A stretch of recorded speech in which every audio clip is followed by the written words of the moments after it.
కొంతమంది పేద విద్యార్థులకు కూడా ఐఏఎస్ ఐపీఎస్ అవ్వాలని పట్టుదల ఉంటుంది.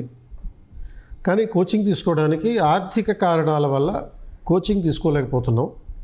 దీంతో ఆర్థికంగా డబ్బు లేని వాళ్ళకి అది అందని ద్రాక్షేనా, లేదంటే అది కలగానే మిగిలిపోవాలా? అలాంటి పట్టుదల ఉన్న పేద విద్యార్థులకి మీరు కోచింగ్ ఉచితంగా ఇవ్వచ్చు కదా సార్ అని చెప్పి యూట్యూబ్లో ఒక ఆస్పిరెంట్ ఒక మెసేజ్ పెట్టాడు. సో ఇది చాలా లోతుగా మనసును తాకే ప్రశ్న. మీ ప్రశ్నలో వేదన, వాస్తవం, ఆశ కూడా ఉంది. ఐఏఎస్ ఐపీఎస్ అవ్వడం అంటే కేవలం కోచింగ్ తీసుకోవడం మాత్రమే కాదు. అది సంకల్పం, క్రమశిక్షణ, దిశానిర్దేశం మరియు నమ్మకంతో కూడినటువంటి ఒక కలయిక. కొంతమంది విద్యార్థులు ఆర్థిక కారణాల వల్ల పెద్ద కోచింగ్ ఇన్స్టిట్యూట్స్కి వెళ్ళలేకపోవచ్చు. కానీ అది కలగానే మిగిలిపోవాల్సినటువంటి అవసరం కూడా లేదు. నిజమేంటి అంటే ప్రతిభకి డబ్బు అక్కర్లేదు, దిశానిర్దేశం మాత్రమే కావాలి.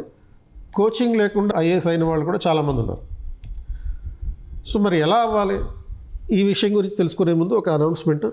యూపీఎస్సీ 2026 అవేర్నెస్ ప్రోగ్రామ్ ఒకటి నిర్వహిస్తున్నాం. క్లాస్ రూమ్ అండ్ ఆన్లైన్ రెండిట్లోనూ ఉంటుంది. డేట్ November 30, 2025 మార్నింగ్ 10 o'clock ఉంటుంది.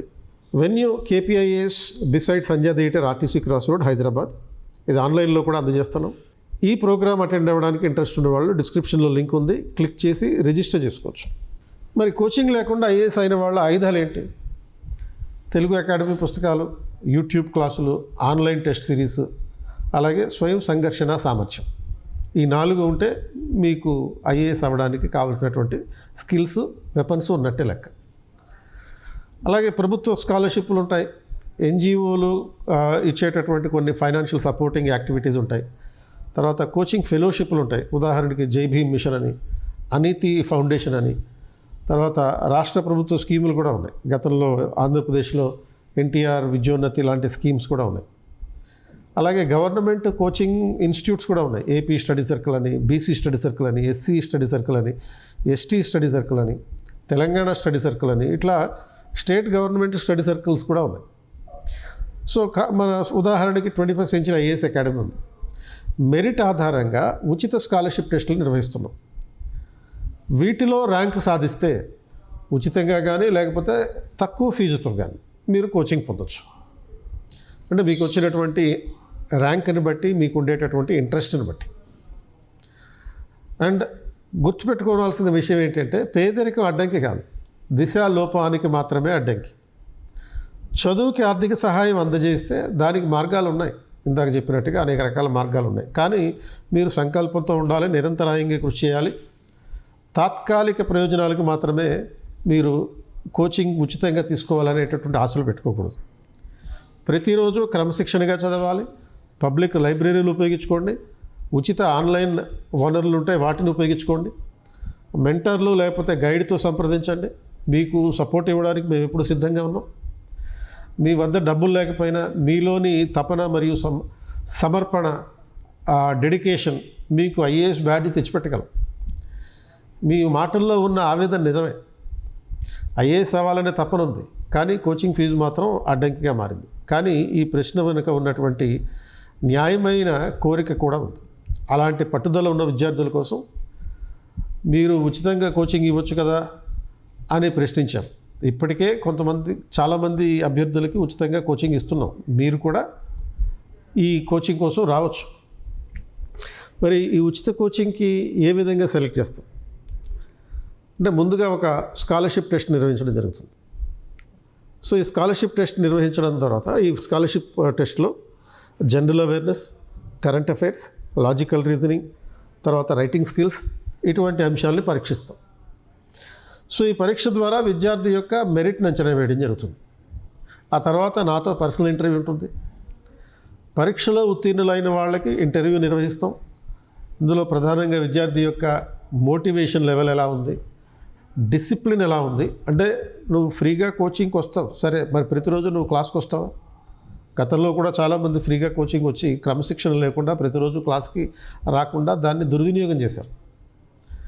అలాగే నీ సెల్ఫ్ స్టడీ ఎఫర్ట్స్ ఎలా ఉంటాయి, ఫైనాన్షియల్ బ్యాక్గ్రౌండ్ యొక్క పరిస్థితిని అంచనా వేస్తాం.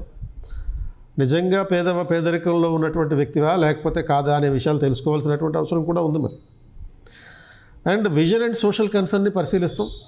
రేపు నువ్వు ఐఏఎస్ అయిన తర్వాత సమాజం కోసం ఈ ఎఫర్ట్ మళ్ళీ నీవు తిరిగి ఇస్తావా లేదా, ఎంతవరకు నీకు అటువంటి యాటిట్యూడ్ ఉంది, ఇది కూడా పరిశీలించడం జరుగుతుంది నా పర్సనల్ ఇంటర్వ్యూ ద్వారా.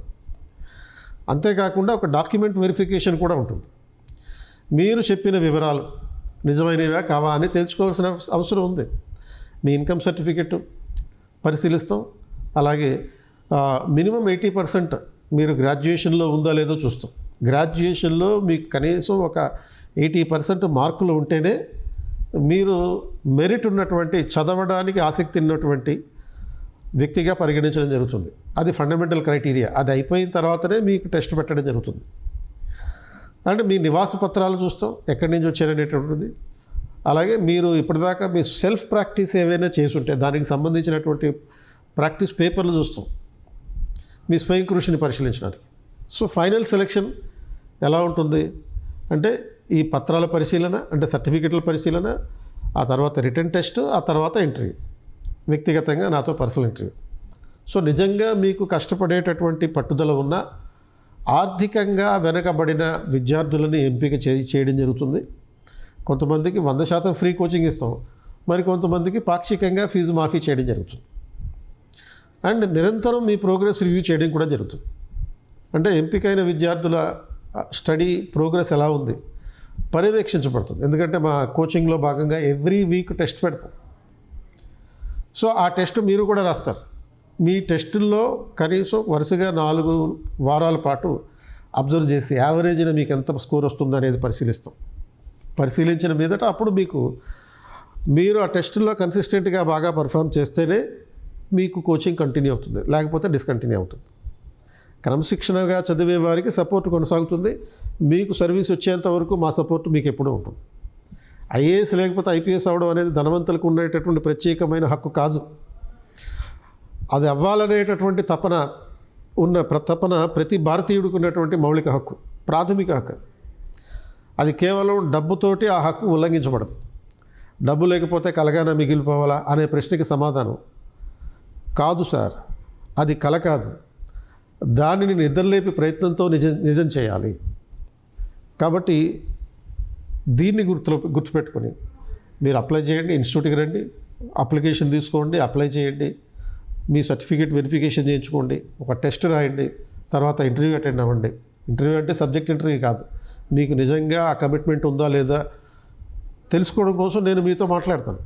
ఆ తర్వాత జాయిన్ అవ్వండి. జాయిన్ అయిన తర్వాత ఎవ్రీ 4 వీక్స్కి ఒకసారి నేను ఇవాల్యుయేషన్ చేస్తాను based on your weekly test series. తద్వారా మీరు కంటిన్యూ అవ్వచ్చు.